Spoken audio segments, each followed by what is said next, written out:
오늘 말씀 함께 봉독하도록 하겠습니다. 오늘 말씀은 예레미야 37장 11절에서 21절까지 말씀입니다.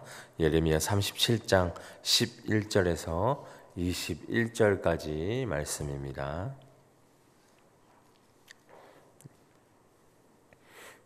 우리 다 찾으셨으면 한 목소리로 함께 봉독하도록 하겠습니다. 시작.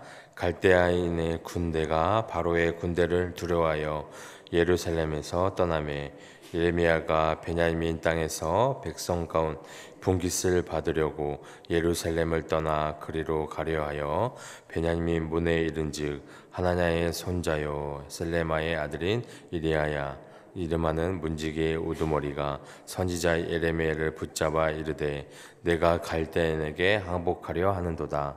예레미야가 이르되 거짓이다. 나는 갈대인에게 항복하려 하지 아니하노라. 이리야가 듣지 아니하고 예레미야를 잡아 고관들에게로 끌어가매 고관들이 노여워하여 예레미야를 때려서 서기관 요나단의 집에 가두었으니 이는 그들이 이 집을 옥으로 삼았음이더라. 예레미야가 뚜껑 씌운 웅덩이에 들어간 지 여러 날 만에 시드기야 왕이 사람을 보내어 그를 이끌어내고 왕궁에서 그에게 비밀이 물어 이르되 여호와께서부터 받은 말씀이 있느냐. 예레미야가 대답하여 있나이다. 또 이르되 왕이 바벨론의 왕의 손에 넘겨지니이다. 예레미야가 다시 시드기야 왕에게 이르되 내가 왕에게나 왕의 신하에게나 이 백성에게 무슨 죄를 범하였기에 나를 옥에 가두었나이까. 바벨론의 왕이 와서 왕과 이 땅을 아니하니라고 예언한 왕의 선지자들이 이제 어디 있나이까. 내 주 왕이여 이제 청하건대 내게 들으시며 나의 탄원을 받으사 나를 서기관 요나단의 집으로 돌려보내지 마옵소서. 내가 거기서 죽을까 두려워하나이다. 이에 시드기야 왕이 명령하여 예레미야를 감옥들에 두고 떡 만드는 자의 거리에서 매일 떡 한 개씩 그에게 주게 하며 성중에 떡이 떨어질 때까지 이르니라. 예레미야가 감옥들에 머무니라. 아멘. 오늘 말씀 함께 묵상하도록 하겠습니다. 오늘 본문 말씀은 예루살렘을 포위했던 이 바벨론 군대는 애국 군대가 이 예루살렘으로 진군해 온다는 이 소식을 듣고 애굽 쪽으로 내려갔습니다. 그래서 바벨론 군의 철수가 이루어진 때에 이 선지자 예레미야는 고향 베냐민 땅으로 갑니다. 그래서 가던 중에 이 예루살렘 문에서 이 바벨론에게 항복하려 간다는 누명으로 체포를 당하고 감옥에 갇혀서 고초를 당합니다. 그러나 이 시드기야 왕 앞에서는 또 당당히 바벨론에게 멸망당할 것을 선포를 하고 있습니다. 11절에 보면 오늘 이 말씀의 배경이 되는 부분입니다.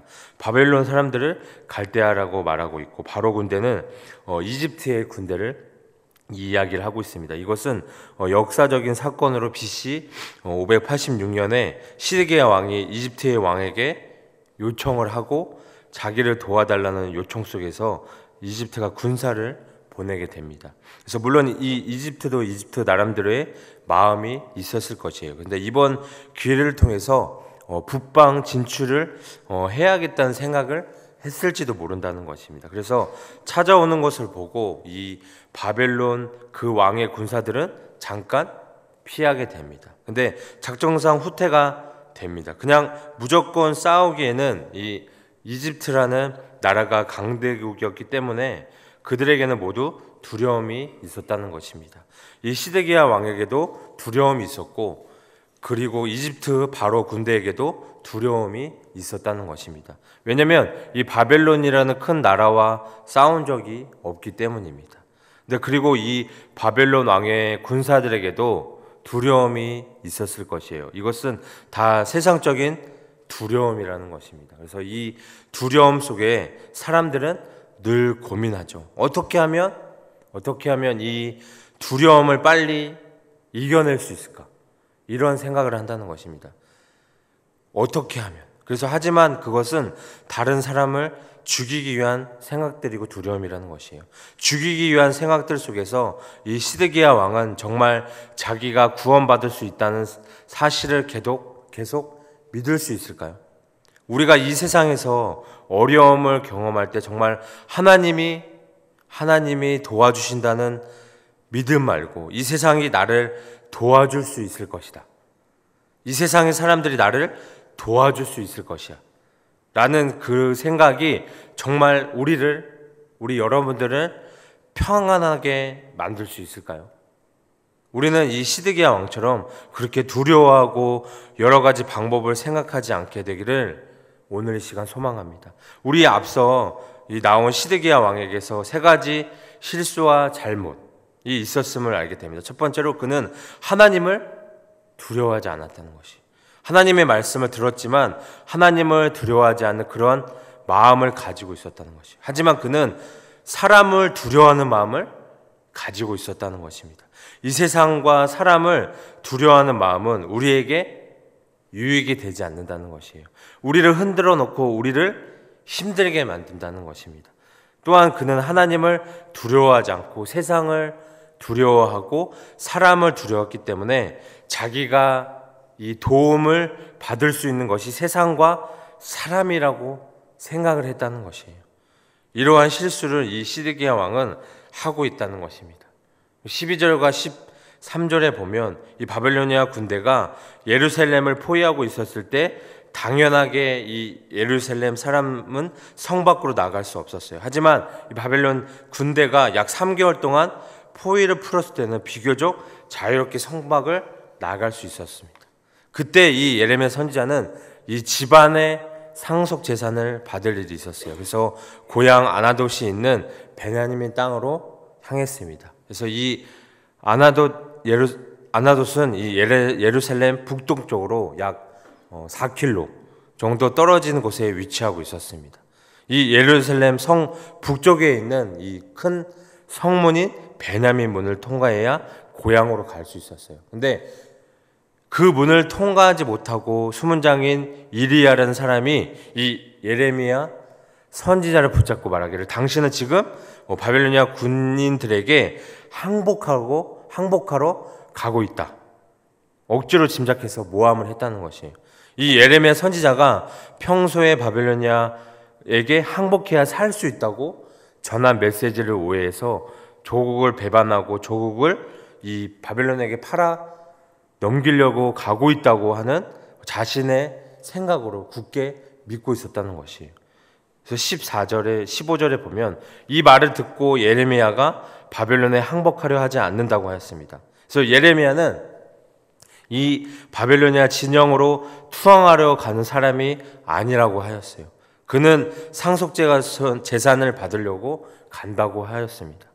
이리야는 그 말을 듣지 않고 예레미야를 체포하고 고관들에게로 데려갔어요.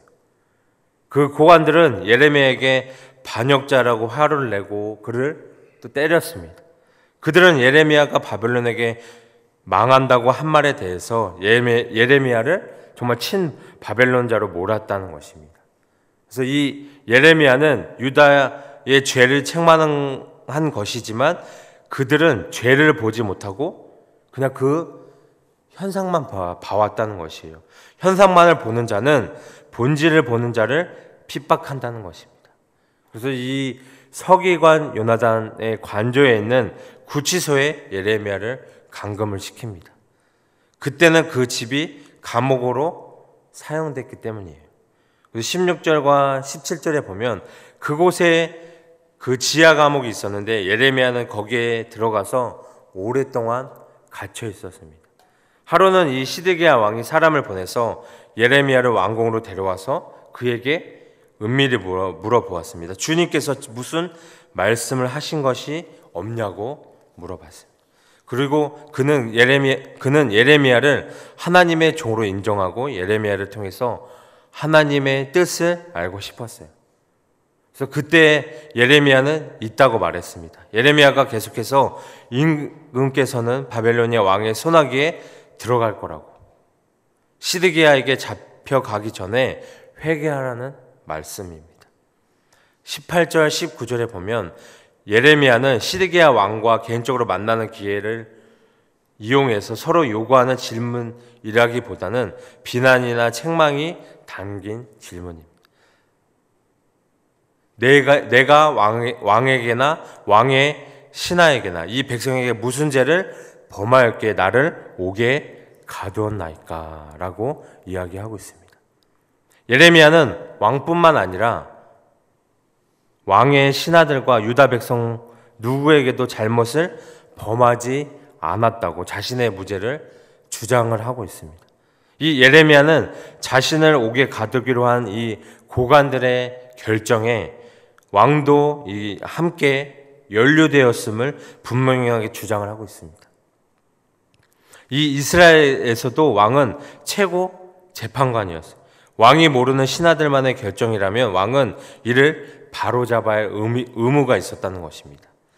그래서 또 바벨론의 왕이 와서 왕과 이 땅을 치지 아니하리라고 예언한 왕의 선지자들이 이제 어디 있나이까 라고 19절에 이야기하고 있습니다. 누가 참 예언자이고 누가 거짓 예언자인지 확실해졌는데 이 역설적에게도 참 예언자는 옥에 갇혔고 거짓 예언자는 조용히 숨어 버렸다는 것입니다. 이 왕은 누가 왕과 왕의 신하와 백성에게 잘못을 범했는지 바르게 판결해 주어야 한다는 것입니다. 이 어디는 한편으로는 이 예상과 전혀 다른 상황에 직면을 해서 이 구원 예언자들의 기회주의적 침묵을 고발을 하고 다른 한편으로는 백성을 이 멸망의 이 구렁텅이에 빠뜨린 구원 예언자들이야말로 옥에 넣어야 자들임을 보여주고 있다는 것이에요. 이 어떤 상황에서도 진실하고 솔직해야 한다는 것입니다. 비록 억울하게 이 감옥에 갇힌 처지였지만 이 예레미야는 감옥에서 풀려나기 위해서 하나님의 말씀을 왜곡하여 이 시드기야 왕의 기분을 맞춰주는 말을 하지 않았다는 것이에요. 어려운 상황일수록 더욱 진실하게 말을 해야 한다는 것입니다. 20절과 이 21절의 말씀을 보면 질문을 마친 이 예레미야는 마지막으로 왕에게 한 가지 억울함을 간청합니다. 20절에 보면 내 주 왕이여 이제 청하건대 내게 들으시며 나의 탄원을 받으사 나를 서기관 요단한 집으로 돌려보내지 마옵소서. 앞에서 자신의 무죄를 주장한 예레미야는 석방을 요청하지 않습니다. 단지 요나단의 집에 있는 이 토굴로 돌려보내지만 말아달라고 간청을 합니다. 아마도 예레미야는 왕이 신하들의 소나기에서 자신을 구출해 주기에는 능력이나 용기가 없었음을 알았던 것 같습니다. 그래서 예레미야의 간청에 시드기야는 긍정적으로 반응을 합니다. 처음이자 마지막으로 이 시드기야 왕이 예레미야의 말을 듣습니다. 그래서 그는 예레미야를 시위대 뜰에 머물게 하고 성의 떡이 모두 동날 때까지 떡 만드는 자의 거리에서 날마다 떡을 가져다 주게 됩니다. 이 예레미야가 왕의 도움을 받아서 죽음의 위기를 넘깁니다. 시드기야는 이 예레미야를 여호와의 의지를 대변하는 예언자로 인정을 하고 그에게 여호와의 말씀을 묻지만 전해진 말씀의 순종에 결단을 내릴 만한 용기가 없었다는 것이에요. 38절 9절과 52장 6절에 따르면 성이 함락되기 직전에 성중의 떡이 완전히 동난 것 같습니다. 그래서 이 시위대 뜰로 옮겨진 예레미야는 예루살렘이 함락되는 날까지 거기에 있다가 예루살렘이 함락된 후에 바벨론 점령군에 의해서 해방됩니다. 우리에게 오늘 이 말씀은 우리들은 너무 많은 경우 자신의 번영이나 소유와 같은 것에만 관심이 있고 집착을 합니다. 이런 환경 속에서 우리가 부합되는 아첨의 말들이 독이 되는 것을 모르고 우리는 그것을 즐기고 그곳에 중독되어서 우리가 헤어나오지 못하는 안타까운 삶을 살 때가 많이 있다는 것입니다. 하나님의 뜻대로 살다가 뜻하지 않은 우리가 고난이 찾아와도 이겨낼 수 있는 믿음을 우리가 가져야 한다는 것입니다. 고난 때문에 적당히 겉된 삶을 살아서는 안 된다는 것입니다. 마지막 때에 정말 진실한 우리는 하나님의 사람들, 제자들이 그리스도인들이 돼야 한다는 것입니다. 진리 때문에 당한 고난이라는 감사함으로 우리가 잘 감당하고 우리가 말씀 때문에 고난당하는 지체를 우리가 함께 돌봐야 한다는 것입니다. 우리가 그 순간을 모면하기 위해서 거짓된 말로 우리가 그것을 피하면 안 된다는 것입니다. 오늘 이 말씀처럼 우리가 진실된 말씀으로, 진실된 마음으로 하나님께 나아가야 한다는 것입니다. 오로지 우리는 주님 한 번만 바라보며 사실 수 있는 우리 여러분들이 되기를 오늘 시간 소망합니다.